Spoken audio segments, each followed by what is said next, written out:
প্রিয় শিক্ষার্থীবৃন্দু, আজকে তোমাদের এইচএসসি 2026 ব্যাচের উচ্চতর গণিত প্রথম পত্রের আমি একটা শর্টকাট সাজেশন দিব যে সহজে কিভাবে এ প্লাস পাওয়া যায়। তো আমাদের শিক্ষার্থীরা হচ্ছে যে অনেকেই অনেক পড়ে, কিন্তু ভালো অ্যানালাইসের অভাবে শেষ মুহূর্তের প্রস্তুতিটা সঠিকভাবে নিতে পারে না, যার কারণে দেখা যাচ্ছে যে অনেক ভালো পড়েও ভালো রেজাল্ট করা সম্ভব হয় না। তো আজকে আমি অ্যানালাইজ করে দেখাবো যে কম করেও কিভাবে এ প্লাস পাওয়া যায়। তো চলুন কথা না বাড়িয়ে আমি ভিডিওটাই শুরু করি। তো তার আগে আমার পরিচয়টা একটু দিয়ে নেই। আমি মোহাম্মদ মোস্তাফিজুর রহমান, প্রভাষক গণিত। তো আমি 2005 সাল থেকে এখন পর্যন্ত এইচএসসির উচ্চতর গণিত বিষয়ে পড়াচ্ছি। তো স্টুডেন্টদেরকে পড়ানোর এবং খাতা কাটার অভিজ্ঞতা থেকে আমি যেটা দেখলাম যে স্টুডেন্টদের ভালো করে প্রথম থেকে শেষ পর্যন্ত ভালো করে পড়তেছে, অথচ শেষ মুহূর্তে যা তাদের সঠিক গাইডলাইনের অভাবে এবং সঠিক অ্যানালাইসের অভাবে তারা প্রিপারেশনটাকে এলোমেলো করে ভালো রেজাল্ট করতে পারতেছে না। তো আমি আজকে দেখাবো প্রথম পত্রে কিভাবে অল্প পড়েও আমাদের এ প্লাস নিশ্চিত করা যায়। তো আমি প্রথমত এখানে ভিডিওটা শর্ট করার জন্য আগে থেকে লিখে রাখছি অধ্যায়ের নাম। প্রথম অধ্যায় নির্ণায়ক ম্যাট্রিক্স নির্ণায়ক, দ্বিতীয় অধ্যায় ভেক্টর, তৃতীয় অধ্যায় সরলরেখা, চতুর্থ অধ্যায় বৃত্ত, পঞ্চম অধ্যায় হচ্ছে বিন্যাস ও সমাবেশ। এই 5টা অধ্যায় মিলিয়ে হচ্ছে তোমার ক বিভাগ। এখান থেকে সিকিউ প্রশ্ন হয় চারটা থাকবে, এখান থেকে 2টা অথবা 3টা দিতে হবে। আর 6, 7, 8, 9, 10 এই 5টা অধ্যায় থেকে এখান থেকে সিকিউ প্রশ্ন থাকবে 4টা, এর মধ্যে থেকে 3টা অথবা 2টা দিতে হবে। তাহলে ক বিভাগ থেকে যদি তোমরা 2টা প্রশ্নের অ্যান্সার করো, তাহলে খ বিভাগে যে তোমার অ্যান্সার করতে হবে 3টা প্রশ্নের। ক বিভাগে যদি তুমি 3টি প্রশ্নের অ্যান্সার দাও, তাহলে খ বিভাগে যে তোমাকে অ্যান্সার দিতে হবে 2টি প্রশ্নের। এবার আমরা দেখি যে কোন কোন অধ্যায়গুলো থেকে পূর্ণ সেট হয় আর কোন কোন অধ্যায়গুলো থেকে হয় না। যেমন পূর্ণ সেট হয় ক বিভাগের প্রথম অধ্যায় নির্ণায়ক ম্যাট্রিক্স, তৃতীয় অধ্যায় সরলরেখা, চতুর্থ অধ্যায় বৃত্ত। তো এই 3টা অধ্যায় থেকে ফুল সেট হয়। তো যদি দেখা যাচ্ছে তোমরা আগে থেকে সবগুলো অধ্যায় পড়ছো কিন্তু এই শেষ মুহূর্তে আসি, তাহলে আমাদের কাজ হচ্ছে যে এই 3টা অধ্যায়ের উপরে গুরুত্ব দেওয়া, যে এই 3টা অধ্যায় যদি আমি ভালো করে করি তাহলে সেক্ষেত্রে আমরা এখান থেকে 3টা ফুল সেট প্রশ্ন কমন পাবো। তো আমাকে পরীক্ষায় তো এখানে 4টা প্রশ্ন যদিও থাকবে, আমাকে এখান থেকে 3টা অথবা 2টার অ্যান্সার দিতে হবে। তাহলে আমার যদি দেখা যাচ্ছে যে সবগুলো অধ্যায় পড়া থাকে, তাহলে এই মুহূর্তে আমি এই 3টা অধ্যায় খুবই ভালো করে পড়বো, যাতে এখান থেকে আমার 3টা প্রশ্ন ফুল সেট আমার পরীক্ষায় আমি অ্যাটেন্ড করতে পারি। এখন বাকি যে 2টা অধ্যায় ভেক্টর আছে এবং বিন্যাস সমাবেশ আছে। তো অনেক সময় দেখা যাচ্ছে ভেক্টরের সাথে সরলরেখা মিক্স করে একটা হাফ হাফ করে ফুল সেট করে, অনেক সময় আবার বিন্যাস সমাবেশের সাথে সরলরেখা মিক্স করে হাফ হাফ ফুল সেট করে, অনেক সময় এরকমও হয় বিন্যাস সমাবেশের সাথে ভেক্টর মিক্স করে একটা ফুল সেট প্রশ্ন করছে। তাহলে আমাদের তো 4টা প্রশ্ন কমন দরকার নাই, আমাদের কমন দরকার হচ্ছে পরীক্ষায় 3টা। তাহলে আমরা যদি 1, 3, 4 অধ্যায় বেছে নিই, তাহলে সেক্ষেত্রে আমাদের 3টা প্রশ্ন এখান থেকে আমরা ফুল কমন পাবো। তাহলে আমরা এই 3টার মধ্যে থেকে যদি আমরা ক বিভাগে প্রিপারেশন ভালো থাকে, তাহলে এখান থেকে 3টা অ্যাটেন্ড করব, আর খ বিভাগ থেকে 2টা অ্যাটেন্ড করব। এখন কারো যদি এই 3টা অধ্যায়ের মধ্যে মনে করো যে 2টা অধ্যায় ভালো করে আছে, একটা অধ্যায় নাই, তো দেখো যদি কারো যদি প্রথম অধ্যায় এবং তৃতীয় অধ্যায় ভালো পড়া আছে, চতুর্থ অধ্যায় ভালো পড়া নাই, তাহলে সেক্ষেত্রে এখানে প্রথম আর তৃতীয় 2টা ভালো করে পড়ো, তাহলে এখান থেকে 2টা ফুল অ্যান্সার করবো। তাহলে আমরা খ বিভাগে আসি এবার। তাহলে খ বিভাগ থেকে সেক্ষেত্রে আমরা তখন 3টা দিব। তাহলে খ বিভাগে দেখো, খ বিভাগের থেকে ফুল প্রশ্ন হচ্ছে 7, 9 এবং হচ্ছে 10। তাহলে 7 অধ্যায় হচ্ছে সংযুক্ত কোণের ত্রিকোণমিতিক অনুপাত, 9 অধ্যায় হচ্ছে অন্তরীকরণ, 10 অধ্যায় হচ্ছে যোগজীকরণ। এই 3টে অধ্যায় থেকে এখানে ফুল সেট প্রশ্ন হয়। তাহলে যদি কারো এই 3টে অধ্যায় পূর্ণাঙ্গ পড়া থাকে, তাহলে সেক্ষেত্রে এখান থেকে 3টা ফুল সেট 100% কমন করবে, এর মধ্যে কোনো সন্দেহ নেই। তো এখানে যদি 3টা ফুল সেট কমন পড়ে, তাহলে এখান থেকে 3টা সেট ফুল সেট দিলে এখান থেকে তাহলে আমাদের 2টা দিলে হচ্ছে। তাহলে কারো এখানে যদি 1, 3, 4 এই 3টা অধ্যায়ের মধ্যে কারো যদি 2টা ভালো পড়া থাকে, একটা ভালো মতো পড়া নাই বা ভালো মতো সে পারে না, তাহলে সেক্ষেত্রে এখান থেকে 2টা পড়বে, আর এখানকার এই 3টা ভালো করে পড়লে তাহলে তার 5টা ফুল সেট পরীক্ষায় কমন পড়ে যাচ্ছে। আচ্ছা, দ্বিতীয় প্রসঙ্গে আসি। কারো যদি এখন দেখা যাচ্ছে যে এখানকার 2টা ভালোভাবে পড়া নাই, এখানকার 3টা ভালোভাবে পড়া নাই, 2টা ভালোভাবে পড়ানো আছে, এখানকারও 3টা ভালোভাবে পড়া নাই, 2টা ভালোভাবে পড়ানো আছে, তাহলে সেক্ষেত্রে কি হবে? সেক্ষেত্রেও এ প্লাস নিশ্চিত হবে। যে এখানে যদি 7 এবং 9 এই 2টা যদি ভালো করে পড়া থাকে, তাহলে এখান থেকে সে 2টা ফুল সেট অ্যান্সার দিবে। তাহলে এখান থেকে ফুল সেট 2টা দিলে এখান থেকে তো 3টা দেওয়া দরকার। তো এখান থেকে 3টা দেওয়া দরকার। এখন এখান থেকে তো তার 1 আর 3 ভালো করে পড়ানো আছে, কিন্তু 4 ভালো করে পড়া নাই। তাহলে সেক্ষেত্রে 1 আর 3 থেকে সে 2টা ফুল সেট দিবে, আর 4 থেকে তাহলে একটা হাফ সেট অ্যাটেন্ড করবে। তাহলে এখন কথা হচ্ছে যে আমি যদি পরীক্ষায় 4টা ফুল সেট একটা হাফ সেট দেই, তাহলে কি আমার A+ হবে? হ্যাঁ হবে। হবে না কেন? অবশ্যই হবে। এবার আসি আমরা মার্ক অ্যানালাইসে, যে মার্ক অ্যানালাইজ করে দেখি আমাদের আসলে A+ হয় কিনা। তো আমি ধরে নিলাম যে MCQতে তোমরা 20 মার্ক পাইছো, 20টা লাগবে, 25টার মধ্যে থেকে তোমাদের 20টা রাইট হয়েছে, 5টা ভুল। আমরা ধরে নিলাম যে ওখানে 5টা তোমার চলে গেছে। আচ্ছা, তাহলে ওখানে যদি আমরা 20 পাই, ব্যবহারিক পরীক্ষায় 24 অবশ্যই দিবে। আমি নিজে একজন শিক্ষক হিসাবে দীর্ঘদিন ব্যবহারিক পরীক্ষা নিয়েছি, এবং ব্যবহারিক পরীক্ষাতে নম্বর আমি কখনোই 24-এর নিচে কাউকে দেইনি। শুধুমাত্র তাদেরকে 24-এর নিচে দিছি যে যারা ব্যবহারিক পরীক্ষার খাতায় কিছু লেখেনি, ফাঁকা খাতা জমা দিছে। তো এখন কথা হচ্ছে, ফাঁকা খাতা যদি জমা দাও তাহলে সেক্ষেত্রে তো টিচার আর নাম্বার দিবে না, অবশ্যই লিখতে হবে। এবং ব্যবহারিক পরীক্ষাটা খুবই সিম্পল ব্যবহারিক পরীক্ষা। দেখা যায় ফিজিক্স, কেমিস্ট্রি, বায়োলজির থেকে ম্যাথের ব্যবহারিকটা একদম ভিন্ন। যে ম্যাথের ব্যবহারিকে সবাইকে 25 দেওয়া সম্ভব, এবং সবাই 25 পায়ও। কী কারণে পায় সেটা হচ্ছে যে ব্যবহারিক পরীক্ষাতে ওখানে 2টা অঙ্ক থাকবে, অঙ্ক 2টা শুধু করে দিয়ে আসলে হয়ে যাবে। এবং এই অঙ্ক 2টা দেখা যাচ্ছে যে পরীক্ষার আগের দিন বা 2-3 দিন আগেও প্রশ্ন পাওয়া যায় যে কোন কোন ব্যবহারিকগুলো আসবে। যেমন তোমরা যদি চাও কমেন্টে লিখে রাখবে ব্যবহারিক, বিশেষ করে তোমাদের এখন দরকার নাই যে তোমাদের থিওরিক্যাল পরীক্ষা শেষ করে তারপরে ব্যবহারিক পরীক্ষার যে মাঝখানে 4-5 দিন গ্যাপ থাকবে, ওই টাইমের মধ্যে ব্যবহারিকে কীভাবে ভালো করা যায় আমি ওখানে ওই ব্যবহারিকে কীভাবে কোন কোন প্রশ্ন আসবে, এমনকি আমি প্রশ্নটা সহ বলে দিব যে এই প্রশ্নটাই পরীক্ষা আসবে। যদি চাও তোমরা তাহলে আমি উত্তর সহ করে দিব। সেটা হচ্ছে যে তোমাদের থিওরিক্যাল পরীক্ষা শেষ হওয়ার পরে যে এখন ব্যবহারিক পরীক্ষার সময় আসবে, মাঝখানে যে 5-7 দিন 10 দিন গ্যাপ থাকে, ওই টাইমটার মধ্যে তোমাদের থিওরিক্যাল পরীক্ষা শেষ হওয়ার পরে তোমরা আমার এই চ্যানেলটাকে একটু ঘুরে দেখবা, বা আমার চ্যানেলের লিঙ্ক দিয়ে রাখবো। আমার ফেসবুক পেজ আছে, পেজের লিঙ্ক দিয়ে রাখবো। তোমরা ওইখানে যদি পেজটাতে ফলো দিয়ে রাখো আর চ্যানেলটা সাবস্ক্রাইব করে রাখো, তাহলে তোমাদের পরীক্ষা শেষে তোমরা অটোমেটিকলি এই প্র্যাকটিক্যালের নোটিফিকেশনটা তোমরা পেয়ে যাবা, যে প্র্যাকটিক্যালের উপরে আমি ক্লাস দিয়ে দিছি কীভাবে আমরা প্র্যাকটিক্যালে 25 পাবো। তো এখানে 24 আমি ধরে নিয়েছি। এখন যদি কেউ যদি আরও খারাপ মনে করো, তাহলে ধরো যে এখান থেকে আমি আরও 1 মাইনাস করে দিলাম। তো 24 ধরলে আমাকে সিকিউতে লাগে কত? 36 মার্ক লাগে A+ পাওয়ার জন্য। আর এটা কিন্তু এসএসসি পরীক্ষা না, যে এসএসসি পরীক্ষাতে কিন্তু মার্কটা কাউন্ট করা হয়, যে সর্বোচ্চ কত মার্ক তুমি পাইলে ওর উপরে তোমার দেখা যায় ইন্টারমিডিয়েট ভর্তির একটা সম্ভাবনা নির্ভর করে যে ভালো কলেজ পাবা কিনা।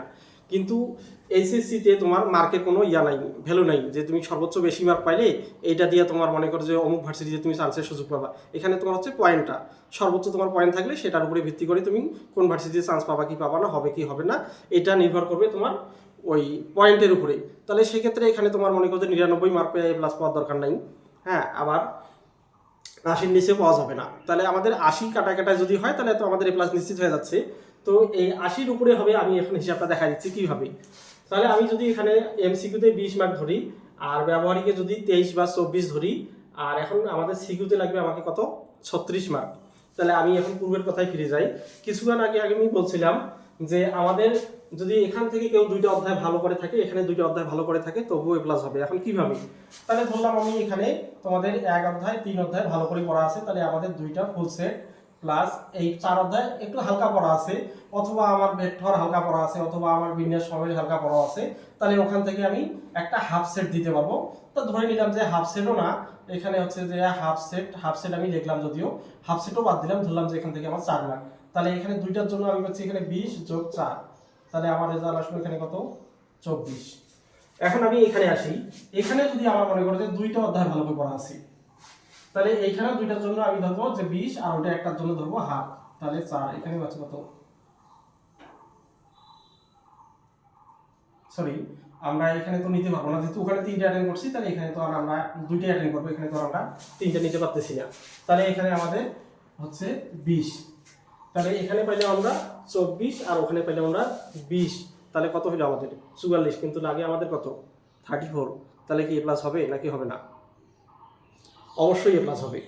তাহলে আমাদের 2টা মিলি টোটাল আমাদের সিকিউতে মার্ক দাঁড়াইলো হচ্ছে এখানে 24 যোগ হচ্ছে 20 সমান হচ্ছে 44।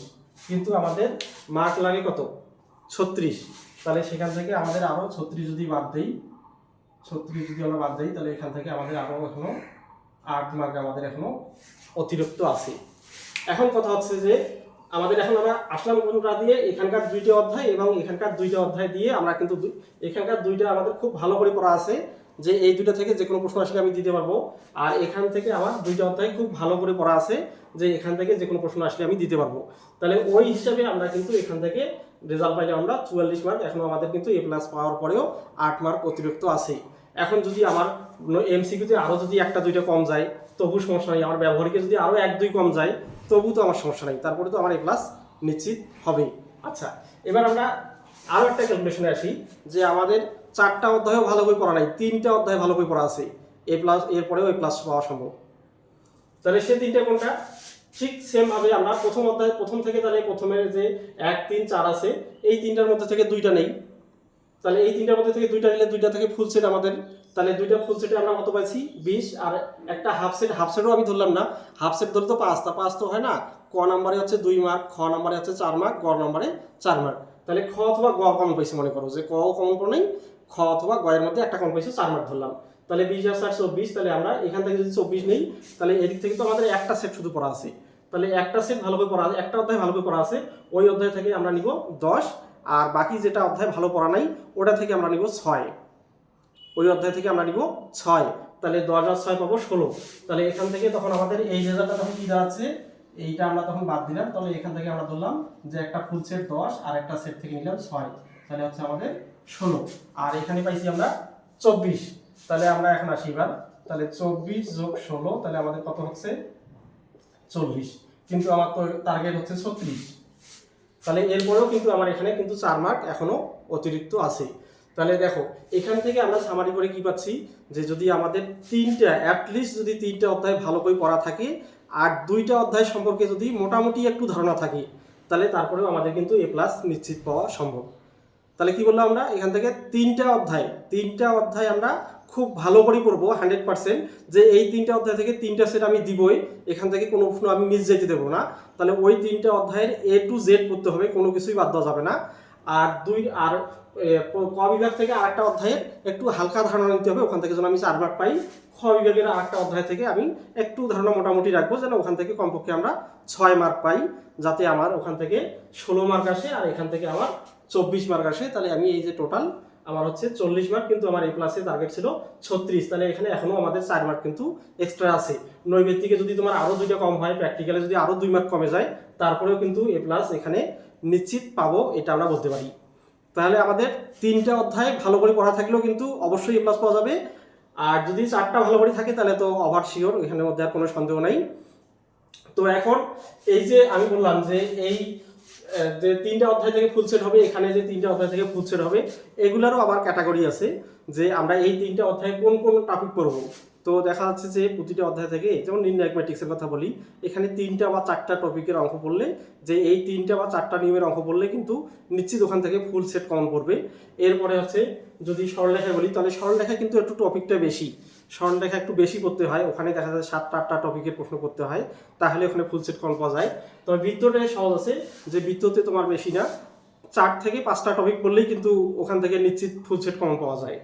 এরপরে আমরা ত্রিকোণমিতিতে যদি আসি 7 অধ্যায়, তো ত্রিকোণমিতিতে 7 অধ্যায় দেখাচ্ছে বেশি না, খুব যদি হয় তোমরা ওখান থেকে 5টা টাইপ, হ্যাঁ 2টা টাইপ পড়লে, 3টা টাইপ পড়লে তোমার খ আর গ কমন পড়ে যাবে। 3টা টাইপ আসলে 100% নিশ্চিত, 3টা টাইপের অঙ্ক পড়লে খ নাম্বার গ নাম্বার পড়ে যাবে। আর ক নাম্বারের জন্য কিছু এক্সট্রা অতিরিক্ত একটু বেসিক ধারণা রাখতে হয়, তাছাড়া ক নাম্বারটা একটু টাফ হয়ে যায়।